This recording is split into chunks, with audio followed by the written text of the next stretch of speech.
Olá, tudo bem? Meu nome é Cláudio e eu sou estudante do curso de segunda licenciatura de História na Unipar, Universidade do Paraná. Essa aqui é a apresentação de uma atividade reflexiva da disciplina de Metodologia para o Ensino de História no Ensino Fundamental. A unidade temática escolhida para essa atividade foi o mundo contemporâneo, o antigo regime em crise, e o objeto de conhecimento é a Revolução Francesa. Vamos agora à apresentação. Bom, então, como a gente já falado, retomar aqui o mapa conceitual da Revolução Francesa. Os eventos que antecedem a Revolução Francesa, a gente tem que lembrar que que a França era governada pelo rei Luís XVI, que era um rei absolutista.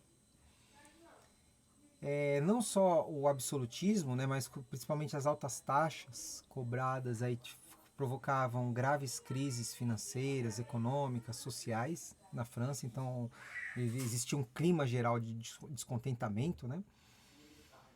E tem que levar em consideração também que o pensamento iluminista já estava começando a permear o imaginário das mentes pensantes da época, tá? Com a intenção de diminuir essa insatisfação, o próprio rei, o Luís XVI, ele convocou o chamado Reunião dos Estados Gerais, né? Assembleia dos Estados Gerais, para poder tentar fazer uma diminuição dos impostos, né? Porém, quando ele começou a perceber que estava perdendo o controle sobre essa Assembleia, ele tentou dissolver a Assembleia dos Estados Gerais. Dois grupos aí que representavam as classes mais pobres aí do terceiro setor, os girondinos e jacobinos, eles permaneceram reunidos em outro local, né? Era uma quadra de um esporte semelhante aí ao tênis, né? E ali eles se reuniram em Assembleia Nacional Constituinte, né? E prometeram não sair de lá enquanto não conseguisse criar uma constituição para que fosse a constituição da França, né? Houve um racha nessa Assembleia Nacional Constituinte, porque lá tinham dois grupos, né? Os jacobinos eram um pouco mais...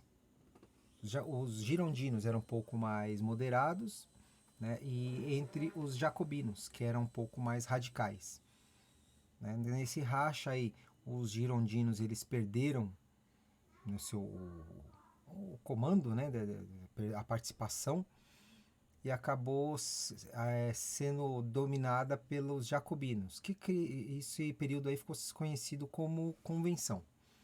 Então foi o período aí onde os jacobinos tomaram o poder, tomaram o comando da revolução, né?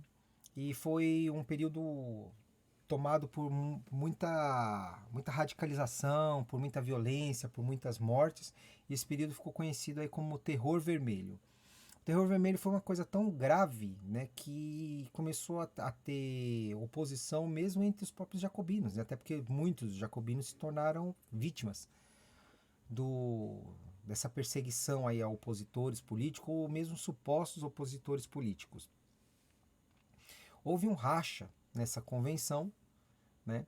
E onde os girondinos novamente retomaram no o ponto de destaque com a exclusão então dos jacobinos das tomadas de direção. E esse período aí ficou conhecido como Diretório.